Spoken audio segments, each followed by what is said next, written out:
I will now call this December 20th meeting of the Metropolitan Area Planning Commission to order, and we will start with public announcements. Before we begin the agenda, the Wichita-Sedgwick County Metropolitan Area Planning Commission and the Wichita-Sedgwick County Board of Zoning Appeals would like to take this opportunity to welcome everyone to this public hearing. Copies of the agenda for today's meeting, the public hearing procedure, and Planning Department staff reports on all agenda items are available in the lobby of this conference room.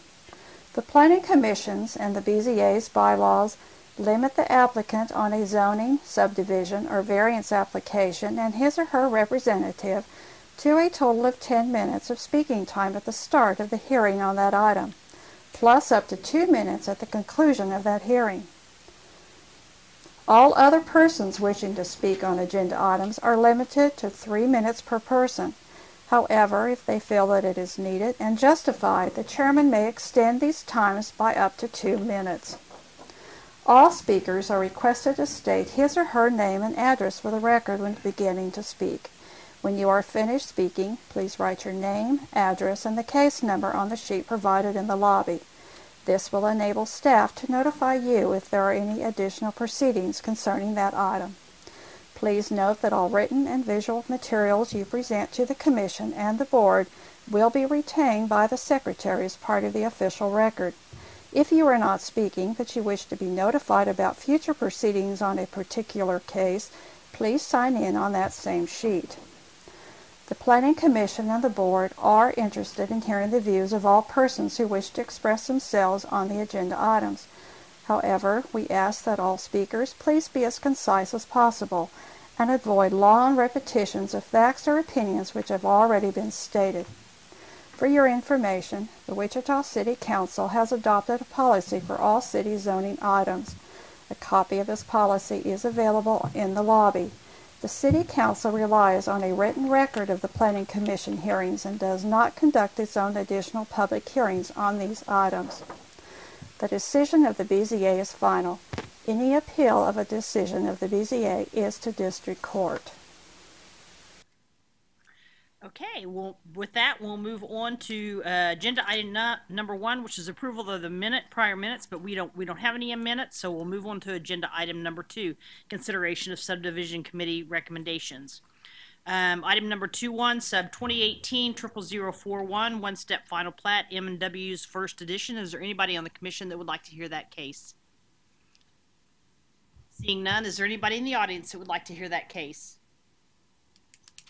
Okay, we'll take that item on consent. Agenda item number 2.2, sub 2018-00043, one-step final plat, EPC Real Estate Group, LLC edition. Is there anybody on the commission that would like to hear that case? Seeing none, is there anybody in the audience that would like to hear that case? Okay, we'll take that item on consent. A motion now? Sure. Make a motion we approve item 2.1 and 2.2. Second. I have a motion by Mr. McKay, a second by Mr. Green. All in favor say aye. Aye. Opposed, same sign. Motion carries. Yeah, 11-0. Okay, moving on to agenda item number 3, vacation items. Agenda item 3.1, VAC 2018-00030, city vacation of East-West Alley to provide secure access for adjoining owner between property zone CBD. Is there anybody you would like to hear this case? No, Madam Chair, I've got a question related to all 3 vacation cases. It's okay. A general question. Okay. We'll catch your questions. Is there anybody on the commission that would like to hear this case, though? Seeing none, is there anybody in the audience that would like to hear this case? Okay. Agenda item number 3.2, VAC 2018-00031, city vacation of West Taft Avenue right-of-way west of South Country View Lane. Is there anybody on the commission that would like to hear this case? Seeing none, is there anybody in the audience that would like to hear this case? Okay. Item number 3.3, VAC 2018-00032, city vacation of West Esner Street right-of-way between South Anna Street and I-235. Is there anybody on the commission that would like to hear this case? Seeing none, is there anybody in the audience who would like to hear this case? Okay. Do we need to go ahead and have Mr. Foster ask his questions? Okay. Mr. Foster, would you like to go ahead and ask your questions?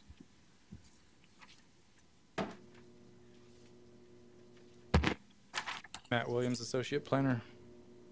Matt, when we were at the subdivision committee looking at especially the second vacation case on West Taft Avenue, where Lot 5 was going to receive the entire vacated street, my question is, in condition 2, it refers to binding and tying the vacated described public street right-of-way to the abutting properties. My question is, does that condition need to be updated to reflect how the actual binding of that is going to be dedicated? I don't believe so. That's kind of the standard verbiage we use every time, and then it just kind of depends case by case how they're going to split it up. But they bring the covenants to us, and that kind of determines how it's split up. So I would ask a broad question for staff. Is that it?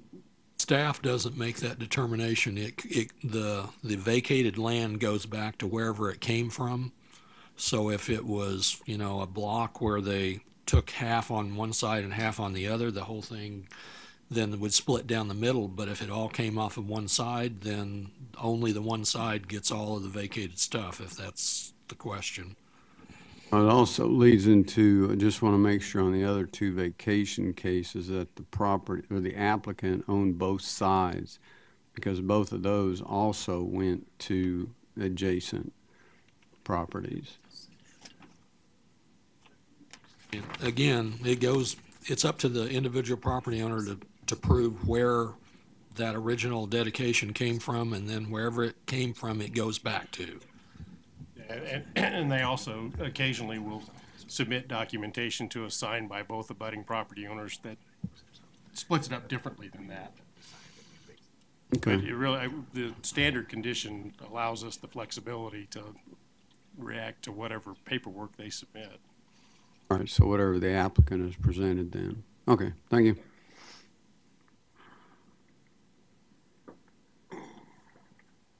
I have a motion to approve. I move that we approve items 3.1, 3.2, and 3.3. Second? Okay, any other discussion? All in favor say aye. Aye. Opposed, same sign. Motion carries. Oh, gosh, Joe Johnson. Got to sit down on the I front saw row. you. Right there at the table. You gotta be quiet down there. You can't stand up, you can't yell at the referee. All right, moving on to public hearing items. Agenda item number 4, case number CUP 2018-00046. Is there anybody on the commission that would like to hear this case? Yes, we will hear this case. Item number 5, PUD 2018-00006. I got to roll in the triple zeros. Is there anybody in the commission that would like to hear this case? Seeing none, is there anybody in the audience that would like to hear this case? Seeing none, we'll take that item on consent. Agenda item number 6, ZON 2018-00047. Is there anybody on the commission that would like to hear this case? Seeing none, is there anybody in the audience that would like to hear this case?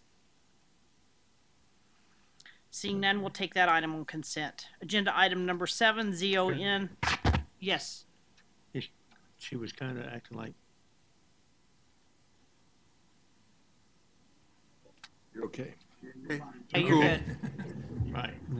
Thank you. ZON 2018-00048. Is there anybody on the commission that would like to hear that case? Seeing none, is there anybody in the audience that would like to hear this case? Seeing none, we'll take that item on consent. Agenda item number 8, ZON 2018-00049. Is there anybody on the commission that would like to hear this case? Seeing none, is there anybody in the audience that would like to hear this case? Okay, we'll take that item on consent. Agenda item number 9, ZON 2018-00050. Is there anybody on the commission that would like to hear this case? Seeing none, is there anybody in the audience that would like to hear this case? I Yes. just have a question for staff on that.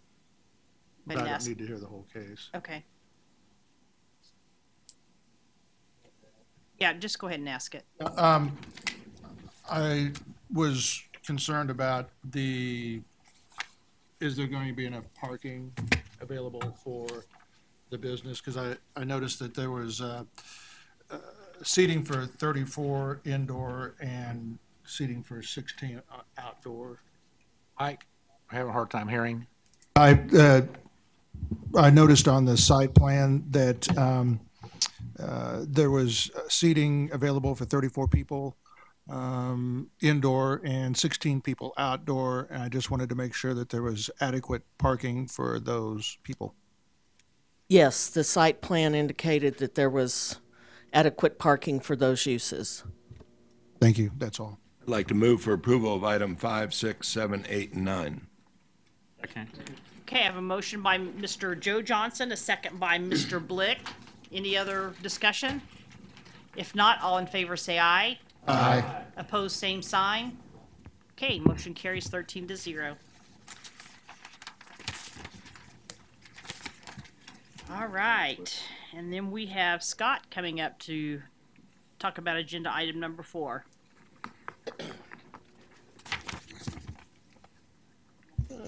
Good afternoon, Commissioners. I'm Scott Knable with the planning staff. Item number 4 is a CUP request to establish the Kellogg and Tracy Community Unit Plan on about 14.5 acres located just west of West Street and north of Kellogg at the northwest and northeast corners of Kellogg and Tracy. The site itself is developed. The western site is developed with about a 2/3 occupied strip commercial center. The site on the east, as my report states, is developed with a vacant Kmart, and the report states that it's also developed with a vacant cafeteria, but the last time I went by there, that's been torn down since the time I wrote my report, or almost torn down. So site just has at this point, just has the vacant Kmart building on it. You can see in the future growth concept map that this area is identified for a mixture of residential and employment. So the use is consistent with that. You can see the 2 parcels that are being created in the CUP. The purpose of the CUP is to permit larger and taller pole signs on the property's Kellogg frontage. The CUP request is for 3 pole signs along that frontage. One would be 65 feet in height and 500 square feet in size, which is the sign on the left. The second would be a sign that is 45 feet in height and 400 square feet in size, which is the sign on the right. The third sign that exceeds the sign code allowances is a sign that's 45 feet in height, 300 square feet in size, which is the sign on the left. The remainder of the signs on the property would be limited to 25 feet in height and 150 square feet in size, and they all would be required to be placed on the Tracy, Florence, and Town West Drive, frontages, and there's some limits on the number of those signs that the applicant is offering in exchange for taller and bigger signs along the Kellogg frontage. This is a photo illustration or photo simulation that we requested that shows these signs in context. You can see that immediately adjacent to the property, the Kellogg is at grade. But prior to being able to access these properties from Kellogg in both directions, but particularly in the westbound direction, there is an elevated overpass that the applicant is attempting to gain visibility of these properties prior to that exit. This is, as you can see, the building that was in the process of being torn down, and the Kmart building on the site at the northeast corner. This is the property at the northwest corner. And then the surrounding properties are all commercial or industrial in nature. North of the site is a large printing company. East of the site is a hotel and a car wash that is under construction. South of the site is the very north end of a very large industrial area, several square miles of solid industrial uses. And then west of the site is Town West Square Mall. The tenants cite the need for the CUP to provide that visibility that I described previously. There have been 2 CUPs, both actually also owned by the applicant. I can show you on the zoning map. This DP 334 at this location and DP 332 at this location. Both of those CUPs have been approved previously with similar signs to what is requested in this CUP. Staff has recommended that the request be approved, and I'll stand for questions. From the commission, Mr. Richardson. So, Scott, we're going to end up with 3 65-foot signs along here, right? That's incorrect. There's one 65-foot sign. Well, if you add the other CUPs. With the other CUPs, yes. If you count the one that is already there, which is immediately at the northeast corner of Kellogg and west, so the and then another 65-foot sign, that's correct, at the northwest corner as well. And the one that's there now that has Verizon on the bottom of it, you provided a picture in our packet. That's right now, as of this morning, was blank on the top. But how tall is that one, Scott? That's 65 feet in height and 500 square feet in size. Okay. And I think you said that the sign ordinance in that location, which is adjacent to an elevated, contains a provision that would allow it to go 20 feet above the normal height. Is that right? That's correct. You could get an administrative adjustment that would allow 20 feet above the height of the rail on that bridge. That's going to be less than 65 feet. I don't know the exact dimension, but it would probably permit you a sign that is in the 50-foot range with that administrative adjustment. Okay. Well, my concern here is 65 feet the new standard along Kellogg? We just turned one down at Seneca the other day. And how close together are these? And we do have rules about billboards. I don't know whether these qualify or not. And are these going to be electronic? Are there any restrictions on whether or not they're electronic? So it's several questions. They cannot be billboards. They have to be on-site signs. They can have LED sign faces on them. They are allowed to be electronic. I would not say that this is a standard along Kellogg in its entirety. I think that this particular intersection of Kellogg is significantly different than many other intersections, including the intersection with Seneca. There's literally square miles of industrial and commercial zoning surrounding this arterial and freeway interchange. It does not exist in many other locations. And so we feel like that this approach to attempting to make properties that are obviously in a state of decline more marketable through the use of signage is the right approach. The top sign on this Verizon sign does not say anything, but it will soon say Quick Shop. And that property is in the process of being redeveloped as a Quick Shop. And then the car wash development as well are 2 of the developments that have occurred since we've taken this approach to signage at this interchange. So part of the rationale here is because the surrounding property is, well, not predominant, it's pretty much totally either commercial or industrial. That's correct. My concern here is that we're going to start a process here. I mean, if you go out there, the Town West sign is about half the size of these right now. Sure, I think that's a reasonable expectation that at some point the Town West property is also going to seek taller and bigger signage. And I don't know, I guess at some point, if everybody's at 65 feet, it kind of becomes meaningless. But that's my concern, is that I think we run the, I don't know what's a danger or not, but the possibility that we're going to set a precedent here on anywhere on Kellogg where there's an interchange. And I appreciate your comments about the differences between those, but I hope we'll keep that in mind going forward, and that we have some rationale behind our recommendations here. Thank you. You're welcome. Okay.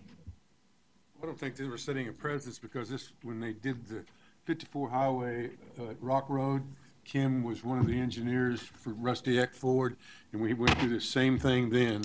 And that was kind of because of the elevation of the highway and all this and everything else. So we're not really setting precedents. We're just following, in particular situations, a policy which we've been doing in the past. So that's just my comment. Mr. Bill Johnson? No. No? All right, any other questions for the commission? If not, we'd ask owner or applicant to please step forward to present on this case, and you have 10 minutes, and we would appreciate you stating your name and address. Thank you, Madam Chairperson. Kim Edgington, representing the applicant, 2532 North Cardinal Drive. Thank you for the opportunity to present to the commission. I was the agent's applicant for the previous two CUPs immediately to the east of this property. The developer has found that these somewhat distressed properties, one of the key elements in redeveloping them has been the ability to provide signage. And we can see that that has really helped turn these properties around, thanks in large part to the MAPC's past review and approval of some increased height and size allotments on these signs. So we would appreciate your consideration today to continue this process of redeveloping some of these properties. We've definitely made some great strides in the past couple of years, and it's looking a lot different than it has in the past. So I would be glad to stand for any questions that you might have. Mr. Blick. Kim, a question I have is the distance from the sign to the off-ramp. Do you know about how far that distance is from from West Street when you get off on entry? Because right here, the photos, it looks like it's right there in front of that hotel, and there's probably still... Right, but it's about, I don't know, Scott, you can probably help me on that. It's probably 400 feet back from where this photo was taken. So there's kind of the issue of needing to give visibility in order for people to make that exiting maneuver onto West Street. Because once you've missed that, there's really no going back. So especially for that westbound traffic. So this will help to capture that and to get the visibility before the exiting maneuver has to be made. That's great. Thanks, Kim. Mm-hmm. Any other questions from the commission? If not, thank you. Thank you very much. Do we have anybody from the audience that would like to speak on this case? I'd move for approval. Second. Okay, we have a motion by Mr. Joe Johnson, a second by Mr. Bill Johnson. No, the Johnson team. Any other discussion?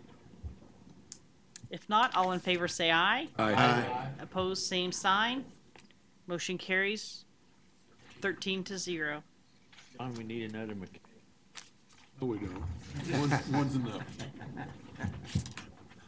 All right, with that, we'll move on to agenda item number 10, WAMPO. Chris.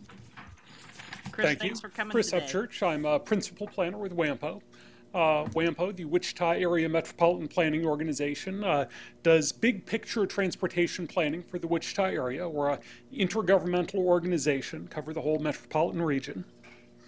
And among other things, we also disperse about $12 million a year in federal transportation funding to local jurisdictions. And part of the way we do that is we craft our Metropolitan Transportation Plan. This is our large, long-range plan looking out about 20 years, setting a vision for the future of transportation in Wichita. And what we're looking for, the reason I'm here today, is we're looking for your input on this plan. We are in the process of revising it, and we want to get input from all the stakeholders, including the Planning Commission, about what we should be considering, what aspects of our transportation future need to be prominently considered in this plan. So what I'd like to do is give a quick summary of where WAMPO sees us today and what the possible futures are, and then get your input, your thoughts on which elements of this we should emphasize, maybe which things that I've left out entirely that we need to be considering. So I always like to start out by talking about safety. That's very important when it comes to transportation. And unfortunately, the news in our region is not great. Fatalities have been trending upwards since about 2010. And in more recent years, we've seen an uptick in fatal or serious accidents involving bicyclists or pedestrians. So 2 of our major safety statistics are headed in the wrong direction. Talking about congestion, not a big problem in the Wichita area at a regional level. Our model says that the average afternoon rush hour trip only adds about 26 seconds of congestion to your average travel time.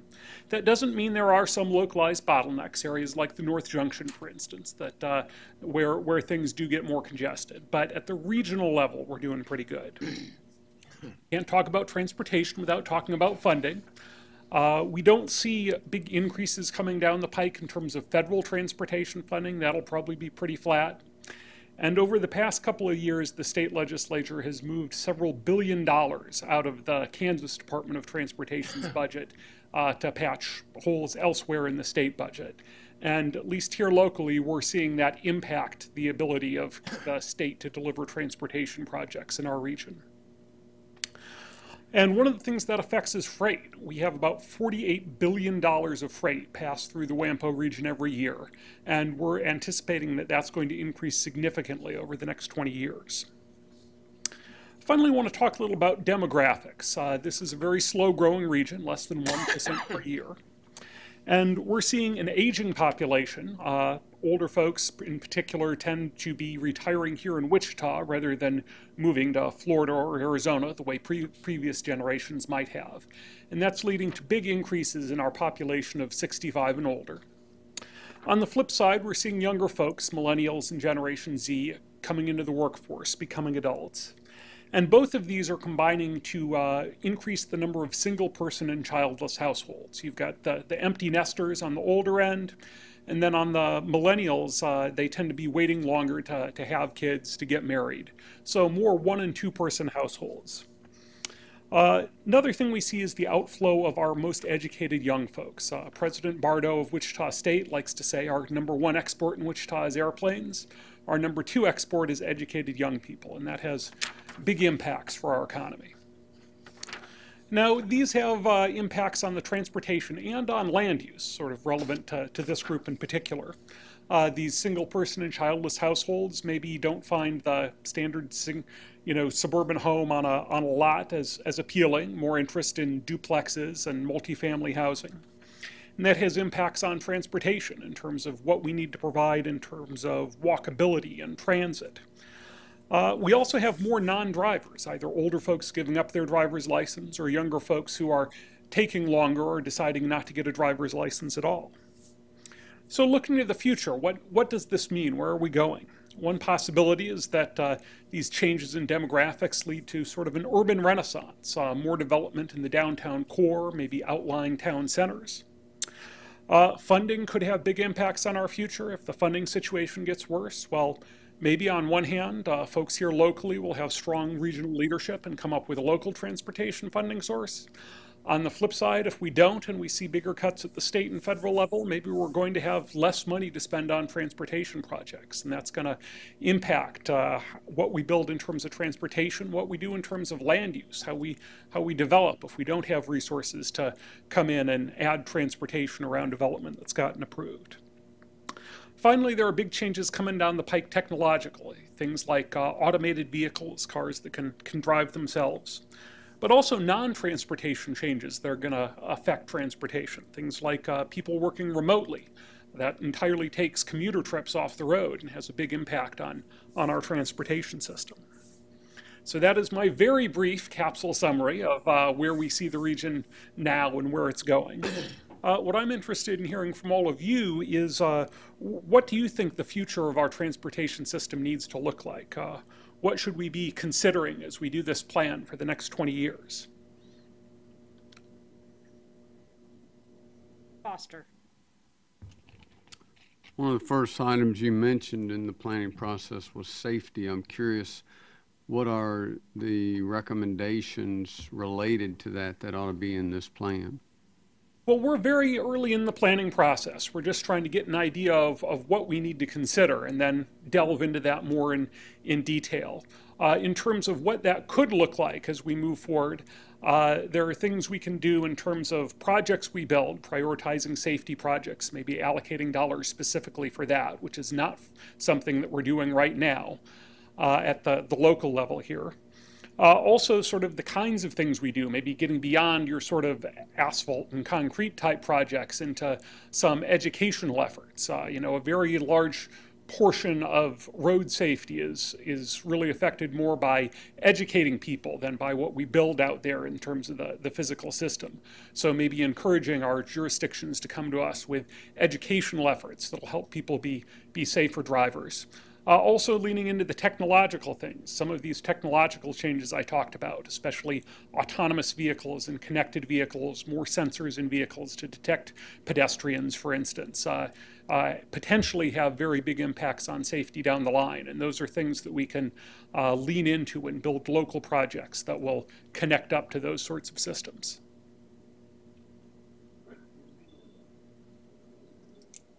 Replacing some of the decline in business travel? That's certainly a possibility. If you look back over decades, even centuries, people tend to spend about the same amount of time each day on average traveling. And so when you make things faster or you cut back trips in one area, they do tend to, bubble up in other areas.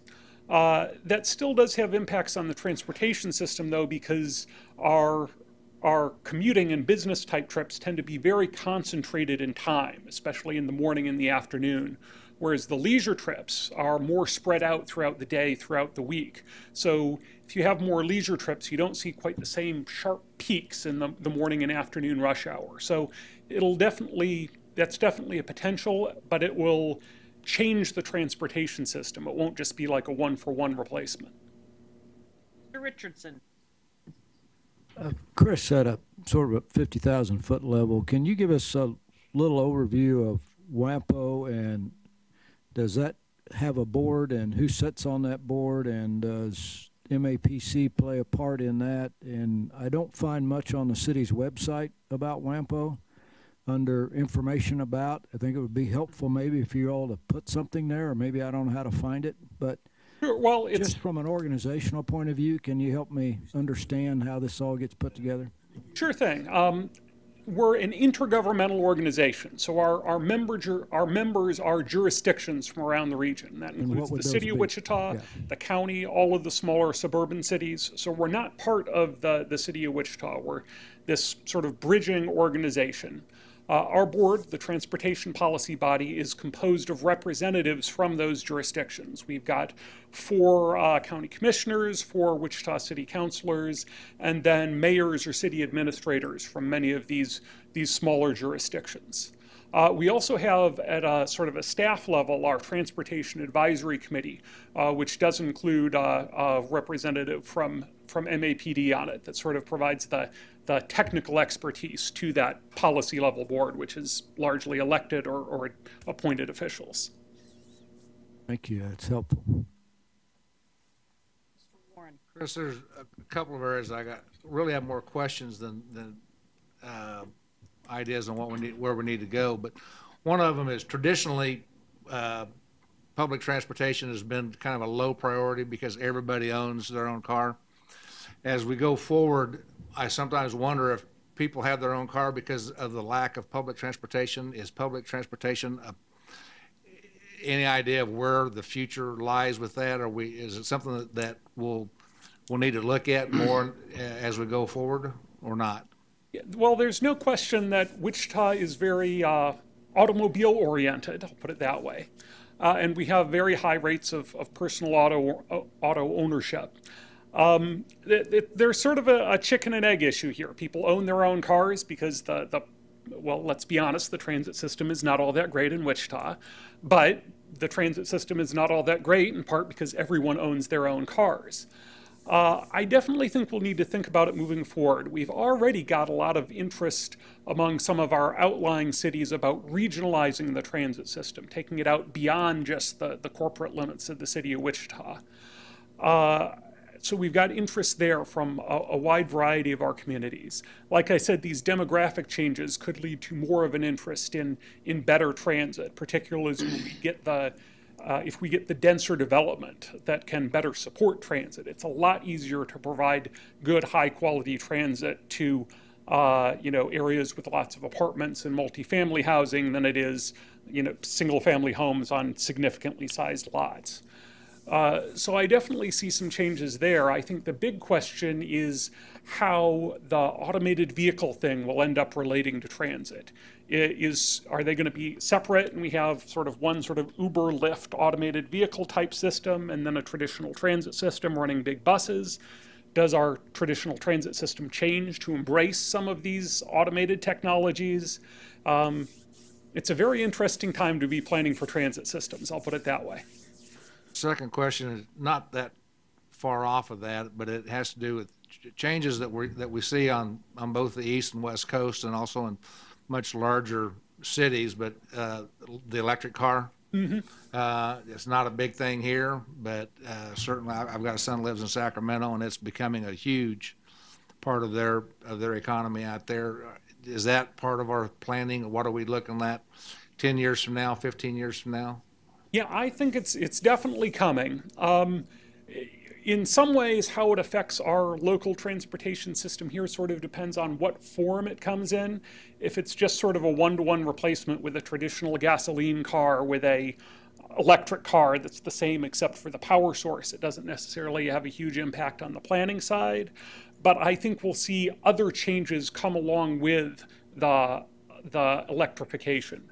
Some of these connected and automated vehicle technologies that do have a much bigger effect on what we do on the planning side. And I definitely think we'll see the electrification migrate in from the coasts. And we're actually, in some ways, this is getting away from transportation expertise here, but we're pretty well placed for that here in Kansas with things like wind power. Wind power is irregular. Wind doesn't blow all the time, though it seems like it does in Kansas. But one of the things you can do with electric cars is say, okay, how much wind power do we have available when we've got a lot? All these electric cars start charging, and then if the wind's not blowing, they don't charge up unless they're really low. So you use the electric cars to help balance out the grid. So there's lots of interesting potential there for us here in Kansas. Blick? One thing I noticed is some of the larger cities are now looking at downtowns for events, for electric stations. Mostly what I see in Wichita is on the outskirts, the major highways for people traveling, but they're wanting to get them inside of the major towns for large events and having multiple stations near those events, and so they have a place to charge.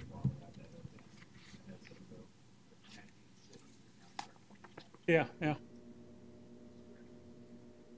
Chris, is there any area in the country that you know that has had any success with this uptick in accidents, and which we all know is related to distracted driving and is related to these things we call cell phones?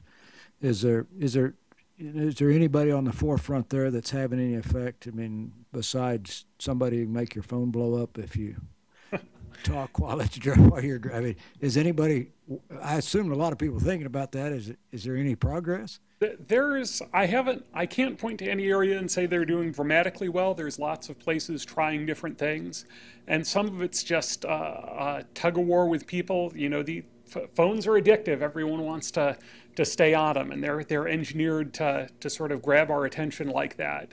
It is a real tough nut to crack, and especially since there's sort of limits in how far we're generally willing to go in terms of, banning, talking on the phone while you're driving, texting while driving laws. It's a tough nut to crack, and I can't point you to real easy, comprehensive solution to it, unfortunately. So does your group make recommendations about that, or is that up to law enforcement? How does that? Well, how does that get done? I mean, it's more up to, really to the state legislature and to law enforcement in terms of enforcing those. Like I said, on the educational side, there's certainly stuff that we can do, and also just WAMPO can. We are prohibited directly from lobbying the state legislature, but we can have, for example, I think we could come out strongly for better enforcement on things like distracted driving, and that may have some effect. And particularly, we can encourage our elected officials who are members of our policy body or are on the town councils or mayors of our member jurisdictions to talk to their legislatures and encourage action. Foster. Chris, given that the Planning Commission addresses the issues of land use adjacent to, the transportation that you're talking about, I can see some guidelines being beneficial that would relate to access management concepts. And then, for example, the case we just had earlier there about signage, how about a continuity of aesthetics? We really have no broad guidelines on that or how to consider that, and I think that could be something that could be learned from this effort. Yeah, that's something that WAMPO has not traditionally got itself involved in, but it's definitely something that we could look at, in particular, especially in the access management side, but also on the aesthetic side, something that maybe some continuity across jurisdictional boundaries might be helpful for our region. Yeah. Mr. Duell. Yeah. With regard to mass transit, is there any talk about anything other than buses or electric self-driving cars, such as light rail systems to outlying areas or anything else like that? There's certainly been some discussion along those lines. One of the things that WAMPO has looked at in cooperation with Wichita State University is a automated people mover type system connecting their downtown campus with the main campus. We've looked at that. I know Wichita Transit, under the efforts of Michael Tan, its newly hired director, has been looking at sort of alternatives to their large, 40-foot buses for certain cases, getting into smaller vehicles that can get more into neighborhoods and provide better service that way. And of course, then long-term, there's this whole question of automated vehicles and sort of more personal rapid transit. Yes. Does WAMPO look into like rail service, like Amtrak service from Wichita, say, to Dallas or Oklahoma City or Kansas City? I think that would be something for the population as they age. It would be another alternative. I know my family has ridden on the train and enjoyed it, but it's kind of inconvenient if you have to go up to Newton at 3 in the morning and get on the train. It definitely is. Councilmember Meitzner, soon to be Commissioner Meitzner, is very interested in that, and he was, until this year, the chair of our policy body. So he's definitely pushed us in that direction, and we've been, I can't say there's been much concrete action so far, but we've definitely been plugged in on the efforts to bring passenger rail to Wichita, and it's definitely something that we're interested in. Okay. Chris, you made a comment a while ago that the surrounding areas were interested.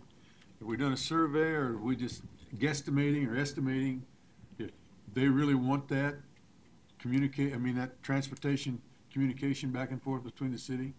Yeah, in terms of transit, we have one study currently in progress that actually involves several of our smaller cities, looking at the potential for regional transit connections. And we are getting ready at starting up a larger broader view regional transit study that would sort of look at this more comprehensively. Nothing really in terms of surveys. This is more talking with the elected and appointed officials in these jurisdictions, saying, are you interested in potentially participating in some sort of regional transit system? Is this something that you as representatives of your constituents would be interested in? And we've gotten quite a bit of interest on that at that level. Follow up with it. Has dollars ever been mentioned to them? If they're going to participate, or they want the city to do it, or what? I don't know that specific dollar figures have been thrown around yet, but it would definitely be something where the outlying communities that would want to participate would have to participate financially as well, I think. Green. Yeah, Chris, I know the city, well, government in general is very good about building new things. One thing that lacks a lot of times is the maintenance of those new structures, streets, whatever. Is there any way that WAMPO money can be used for, say, street maintenance or that type of endeavor? So there's some restrictions on our federal funding on what we can use it for. And it is difficult for us to use that funding for more routine maintenance. You can use it sort of once you get up to a certain level of reconstruction. Basically, if you're stripping off asphalt and putting a new surface down, you can start using those federal funds. The other thing that we have had some efforts on and are continuing is working to gather information and better coordinate all our jurisdictions in terms of what their maintenance programs are, to try and make the way they spend, make it easier for them to spend their local dollars as efficiently as possible, sort of helping them on the planning and data management side. We have a project that'll be kicking off next year that'll do an inventory of all the pavement and bridge conditions in our region to help centralize that data and make it more widely available, for instance. Joe Johnson? I'd just like to thank Chris for appearing before us today and encourage anybody, if they have additional comments, to please email him. Yes, you should all have in your packets. We have a sheet with some of the questions we're interested in. And you could either do that on paper and feel free to give it to me or mail it in or walk it around the corner here to our offices. We also have a link to an online survey on the other flyer that we gave you guys if you want to use that and tell us what you think in more detail than we can do in this sort of meeting format. Any other questions? Okay, thank you, Chris. Thank you very much for having me. All right, moving on to agenda item number 11. Setting a public hearing for January 24th, 2019. Okay.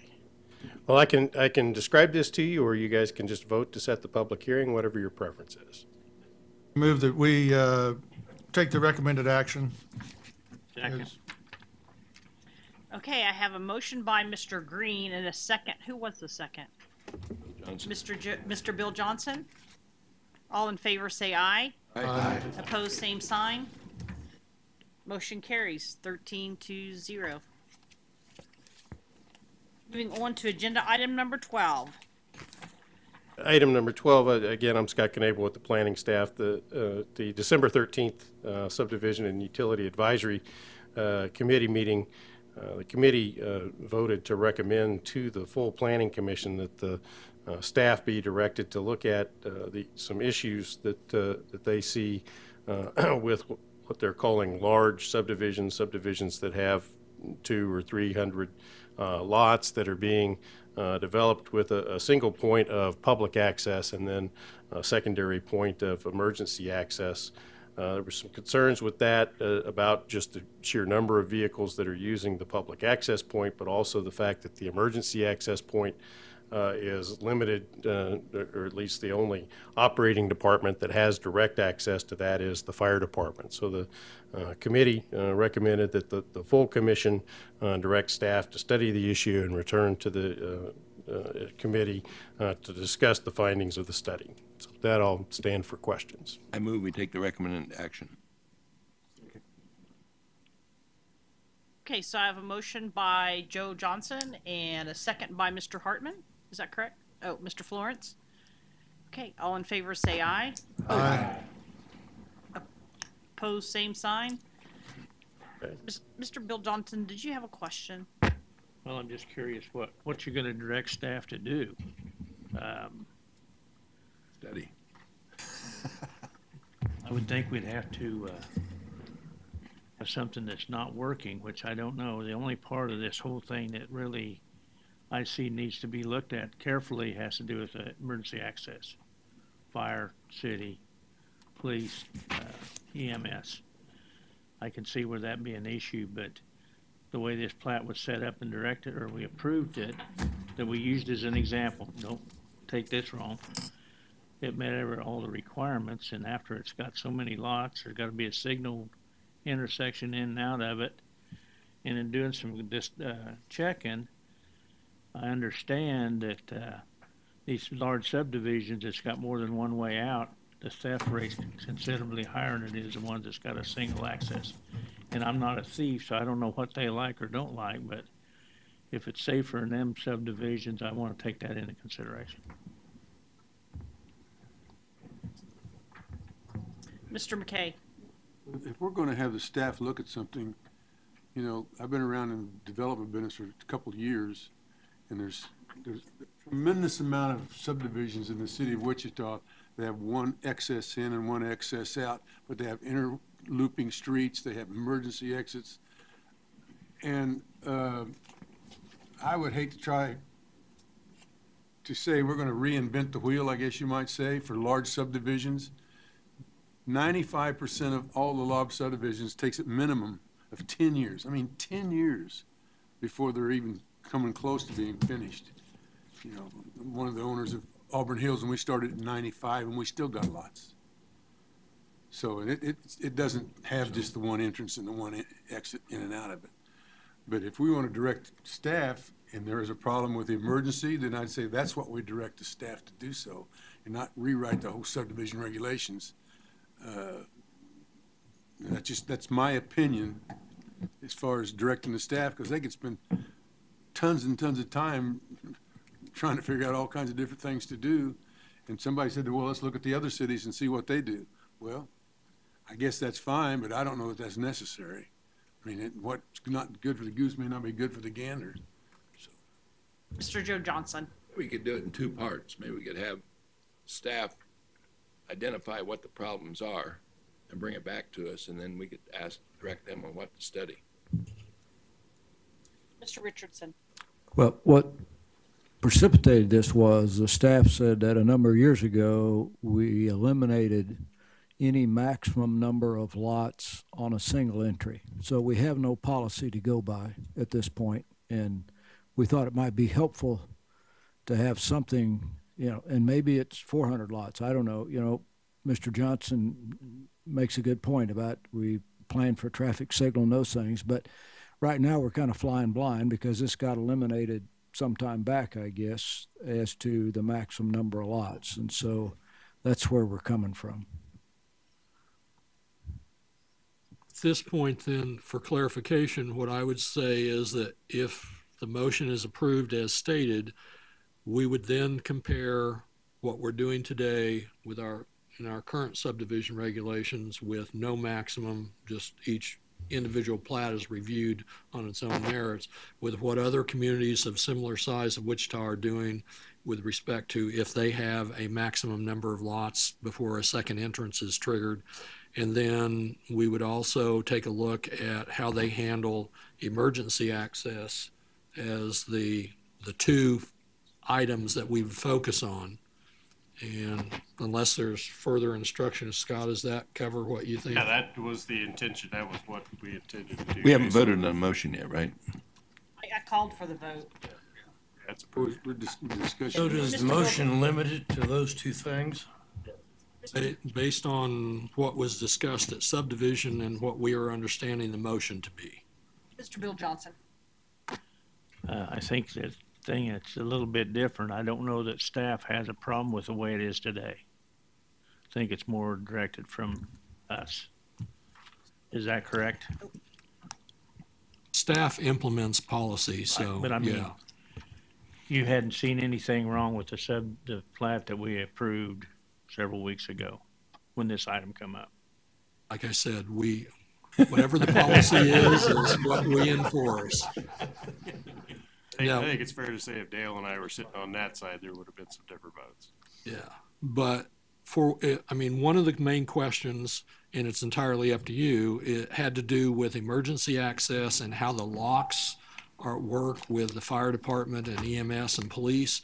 And so I did take the liberty of asking a representative from the fire department to be here. And if you want to hear how that works, then he's here. If you want to save that for a later time, that would be up to you all. Mr. Flick. That was actually my question. Has Chief Bevis had any concerns or any suggestions on this?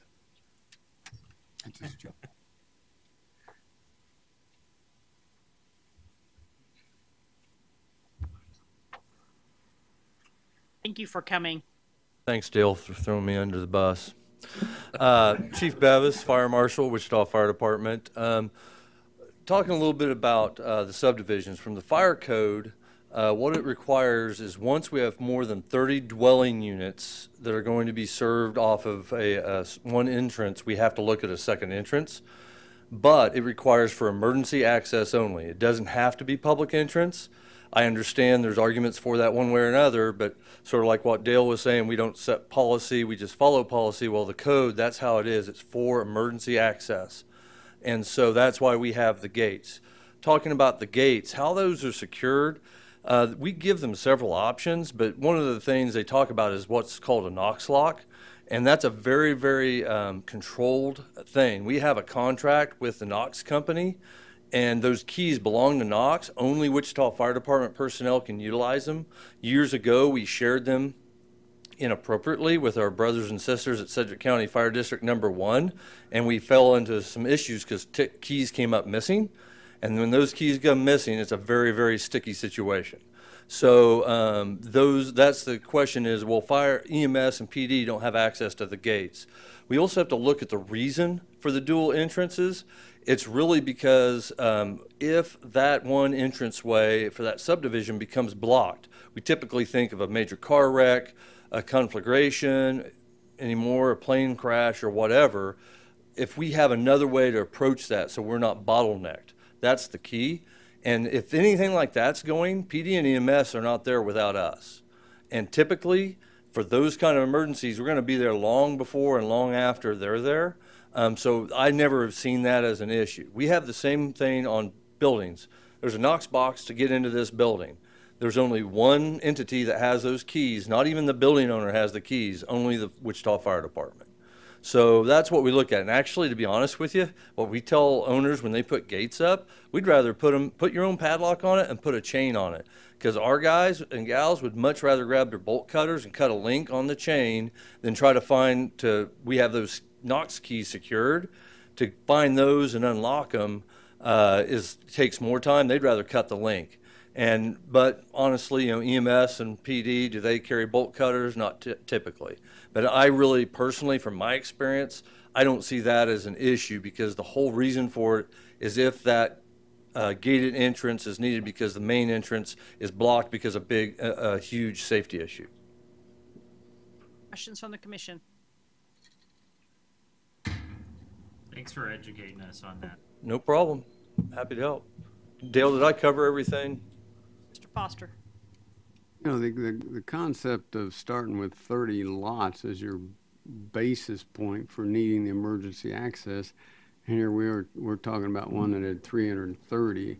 I think that invites the question, where should that be in terms of the number of lots? I think we need some education on that.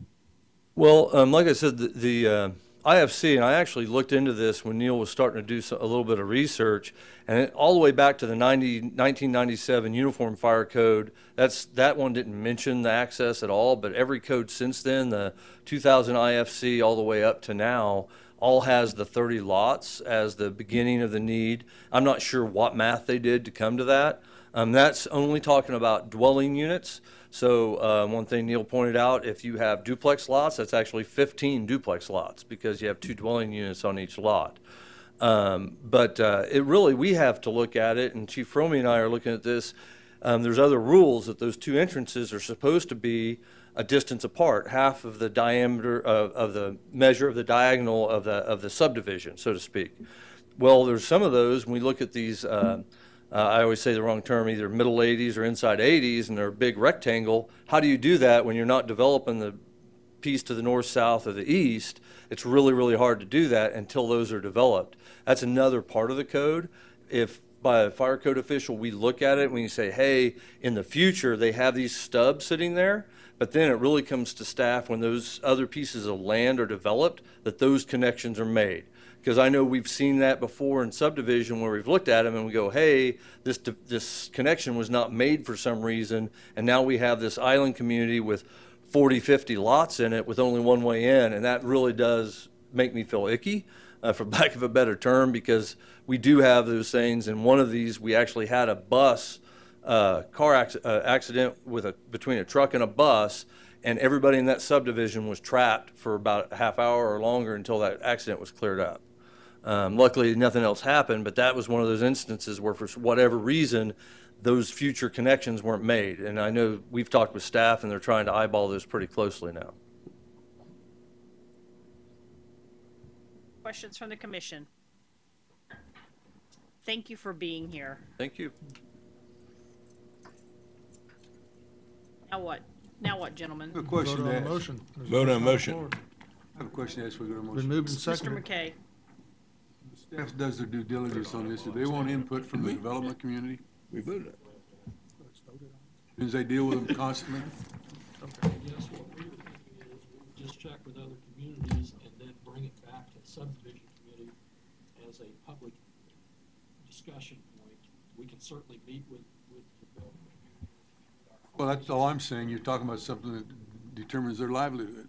Yeah, certainly we can meet with whoever we need to meet with. So we have you carry on with the study, and you'll get back with us? Things, right? Yeah, I believe, yeah. Question. What other communities are you thinking about? Well, we just go to our peer cities, although they're not standard, but we try and basically look at other communities of similar size. And, you know, Tulsa? Yeah, Tulsa, Oklahoma City, Omaha, Colorado Springs. Madam Chairman, I move for adjournment. I don't think anybody wants to leave yet, Mr. Johnson. We did vote. Okay. Before the discussion, we approved it. Mr. Johnson wants to leave, so I guess with that, I wish you all the happiest of holidays, and